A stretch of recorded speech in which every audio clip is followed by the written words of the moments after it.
하지만 현실은 어떤지 아세요? 6년, 7년 동안 공실인 곳이 많습니다. 노후 준비를 위해서 상가를 분양을 받았는데 오히려 노후 자금까지도 다 날려버리는, 사실상 제일 안전한 거는 전 다가구라고 생각하는 거죠. 초기에 일단 들어가는 자금이 한 7천만 원 정도, 그 정도 있으면 충분히 내가 원하는 다가구 주택 월세 수익을 낼 수 있다.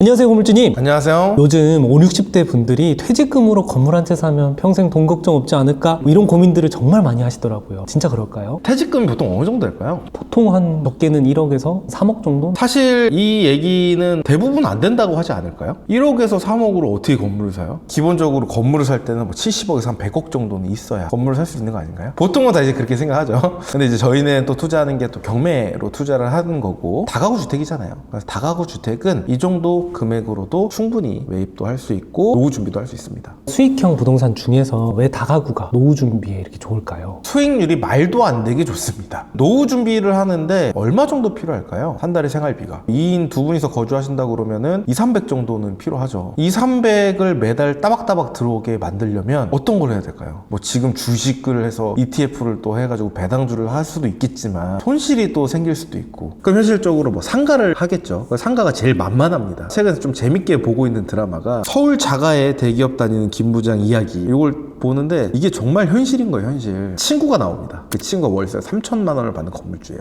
이제 그 주인공이 좌천당하죠. 거의 이제 그만두라는 형태로. 마침 젊은 두 분이 와서 찌라시를 줍니다. 신축 분양이에요. 신축 분양 상가. 그래서 지금 몇 개 안 남았고 지금 하게 되면 월세를 600만 원 정도 받을 수 있다, 뭐 300만 원 받을 수 있다, 이렇게 얘기를 하거든요. 근데 혹해요, 막 그분이. 근데 친구 월 3천 정도 받는 건물주분이 그 종이를 다 찢어버립니다. 그 얘기는 뭐냐면 이 현실이 반영이 된 거예요. 회사에서 퇴직할 날은 얼마 남지 않았고, 근데 아직도 애는 대학생이고 장가도 안 보냈고 노후 준비도 안 된 거죠. 그럼 매달 어쨌든 현금 흐름이 필요하기 때문에 신축 분양 상가에 관심을 기울이시는 것 같습니다. 이 신축 분양이 제일 접근하기도 쉽고요, 깨끗하잖아요. 그리고 다 속아요. 대출도 많이 해준다, 월세 수익률도 좋다. 하지만 현실은 어떤 줄 아세요? 6년, 7년 동안 공실인 곳이 많습니다. 저도 지금 사무실이 있지만 밑에 상가가 있어요. 상가가 지금 한 8년, 10년째 비어있는 곳들도 있어요. 노후 준비를 위해서 상가를 분양을 받았는데 오히려 노후 자금까지도 다 날려버리는 그런 상황까지도 발생을 하기 때문에 사실상 제일 안전한 거는 저는 다가구라고 생각을 하는 거죠. 다 모든 지역의 다가구가 다 좋다라는 건 아니에요. 이제 주거용 건물이다 보니까 임대 수요가 풍부한 곳이면 기본적으로 공실 거의 안 납니다. 그래서 상가보다는 공실 위험성도 낮고요, 수익률도 한 곳에서 받는 것보다 18개, 15개에서 월세를 받기 때문에 훨씬 더 수익률도 높습니다. 또 5, 60대 사이에서 상가 말고도 프랜차이즈, 또 이걸 하시는 분들이 굉장히 많으시더라고요. 일단 프랜차이즈가 또 접근하기 쉬워요. 그러니까 기본적으로 퇴직하신 분들은 접근하기 쉬운 상품부터 갈 수밖에 없지 않을까요? 갑자기 이 회사 일을 안 하고 다른 걸 하려고 하니까 접근하기 쉬운 신축 분양 프랜차이즈, 그거밖에 없는 것 같아요. 저도 부동산 투자하기 전에 프랜차이즈를 하려고 엄청나게 많많이 알아봤거든요. 맨날 프랜차이즈 박람회도 가고 했었는데 그만큼 쉽지만 잘 되는 경우가 많지는 않습니다. 주변에 저도 아는 지인분들이 프랜차이즈업을 하셨다가 문 닫은 경우들도 많고, 거의 그런 얘기를 많이 들었어요. 일은 하는데 또이또이다,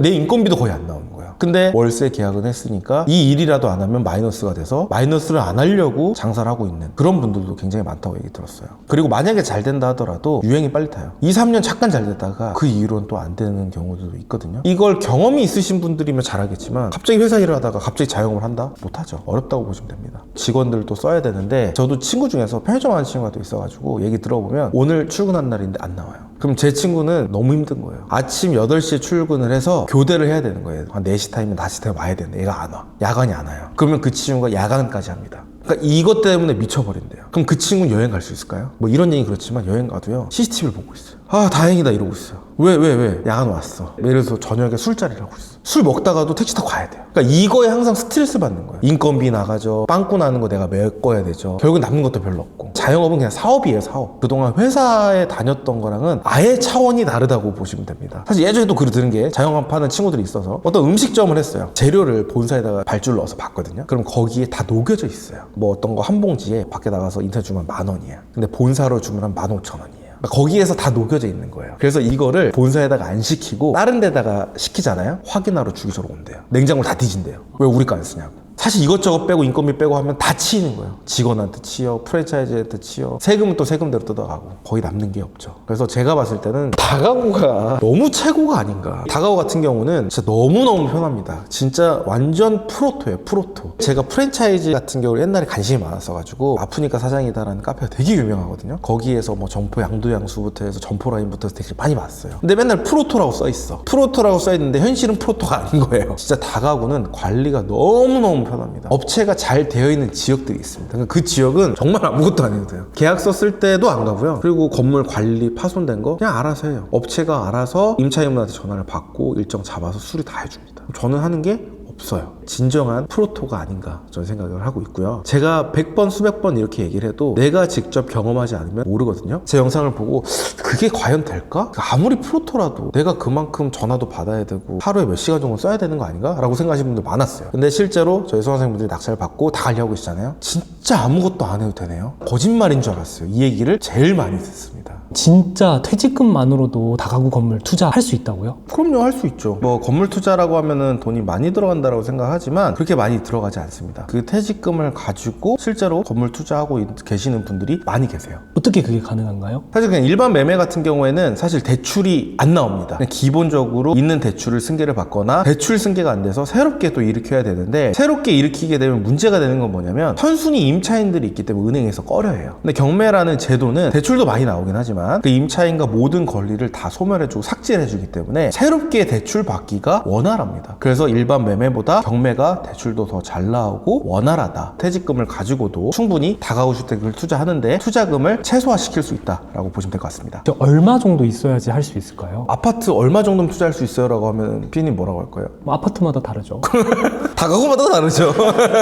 실제 사례 기준으로 말씀드리면 많지는 않습니다. 취득세 포함해서 5천 정도, 초기 투자금, 그렇게 해서 이자 다 떼고 400만 원 만드신 분 있어요. 근데 그런 물건이 현실적으로 많이 나오진 않아요. 그리고 좀 리스크가 있을 수도 있어요. 저는 그래도 한 7천 이상은 있어야 되지 않나. 취득세 포함된 금액이라고 보시면 되고, 이게 계속 묶여있는 금액은 아니고요. 초기에 일단 들어가는 자금이 한 7천만 원 정도, 그 정도는 있으면 충분히 내가 원하는 다가구 주택 월세 수익을 낼 수 있다 라고 보시면 될 것 같습니다. 그 묶인 7천만 원이 다시 회수도 된다는 말씀이실까요? 그쵸. 초기에는 우리가 잔금을 치르면서 취득세를 내죠. 그래서 한 7천만 원이 들어갔다. 그러면 내가 15가구 다가구 주택 받았어요. 명도를 전부 다 했어요. 그리고 나서 새롭게 월세 임차인을 구할 거잖아요. 그러면 300에 뭐 40만 원을 맞췄다. 그러면 300만 원에 대한 보증금 곱하기 15개 오실. 이 보증금을 우리가 또 받을 수가 있는 거고, 그리고 그 월세도 저희가 또 받아서 투자금 회수를 또 할 수가 있는 거죠. 은퇴한 다음인데 대출을 너무 많이 받으면 좀 위험하지 않을까요? 우리가 이제 빚이라고 하죠. 빚. 자산과 부채의 차이는 뭘까요? 좋은 거 나쁜 거. 모를 수 있어요. 좋은 거 나쁜 거예요. 똑같이 대출인 거예요. 근데 어떤 건 자산으로 보고 어떤 건 부채로 봅니다. 근데 내가 예를 들어서 차를 샀어요. 차를 사서 대출을 받은 거죠. 그러면 얘는 내 통장에서 돈이 나가죠. 자동차에서는 저한테 돈을 안 주죠. 이건 부채입니다. 안 좋은 빚인 거죠. 그러나 다가구 주택 같은 경우에는 자산이라고 표현을 해요. 다가구 주택을 사기 위해서 대출을 받았어요. 그리고 나서 제가 돈이 계속 들어가나요? 안 들어가죠. 그렇지만 이 다가구 주택에서는 돈을 저한테 넣어줍니다. 이걸 자산이고 좋은 빚이라고 해요. 그래서 대출이라고 해서 막연히 안 좋다라고 보시는 게 아니라 이 대출의 종류가 자산이냐 부채냐를 여러분들이 명확하게 인지를 하시면 그런 부담감이 줄어들지 않을까 생각이 들어요. 어쨌든 대출을 받은 건 맞고 매달 이자가 500만 원이 나가지만 월세가 1000만 원이 들어온다라고 하면 사실 부담스럽지가 않은 거죠. 이런 부분들 때문에 예전에 금리가 높았던 시절이 있었잖아요. 뭐 IMF 때나 이럴 때 보면은 무조건 예금 적금을 해야 된다, 그런 분들이 많이 계셨는데, 물가 상승률 있잖아요. 오히려 이 물가 상승이 되면 될수록 화폐 가치는 떨어진다라고 합니다. 그래서 예전에는 3억 정도의 아파트를 살 때 대출을 받으면 3억이나 대출 받아? 라는 경우가 되게 많았어요. 불과 10년 전만 해도. 근데 요즘 3억은 어때요? 3억 밖에 안 받아? 가 돼버렸거든요. 그만큼 자산 가치가 떨어진 거예요. 다가구 주택을 살 때 대출을 받았어요. 이 가치는 10년 뒤에는 더 떨어져 있을 겁니다. 그래서 부담스러운 게 아니라 레버리지를 할 수 있을 정도, 감당이 가능한 범위 내에서는 내가 대출을 받고 투자를 해야 된다라는 걸 말씀드리고 싶습니다. 그리고 제가 어제 임장을 다녀왔거든요. 주차할 데가 없어가지고 빈 다가구 주택 1층에다가 주차를 했어요. 주차를 했는데 어떤 어르신이 딱 나오는 거예요. 어떻게 왔냐고. 그래서 이야기를 하다 보니까 그분이 건물주였어요.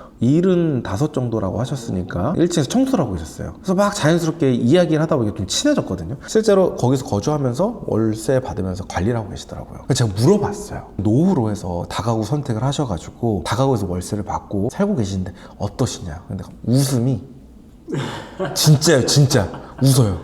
내가 이거 안 했으면 지금껏 병원비 먹고 사는 것부터 해서 손주들 용돈 주는 것도 못 주고 애들도 오지도 않았을 거라고. 애들한테 아쉬운 소리 한 번 한 적 없고 애들도 그러니까 편하게 집에도 놀러 오고 손주들도 볼 수 있어서 너무 좋다. 내가 이 나이에 몸도 아픈데 어디 가서 기술을 배우겠냐, 뭘 하겠냐. 왜 청소 지금 다 하세요? 라고 물어보니까 청소하는 게 시원찮아서 청소만 내가 하고 나머지 수리하는 건 업체 맡기신대요. 너무너무 좋다. 여기 요 정도 연식이면 혹시 월 얼마 받으세요?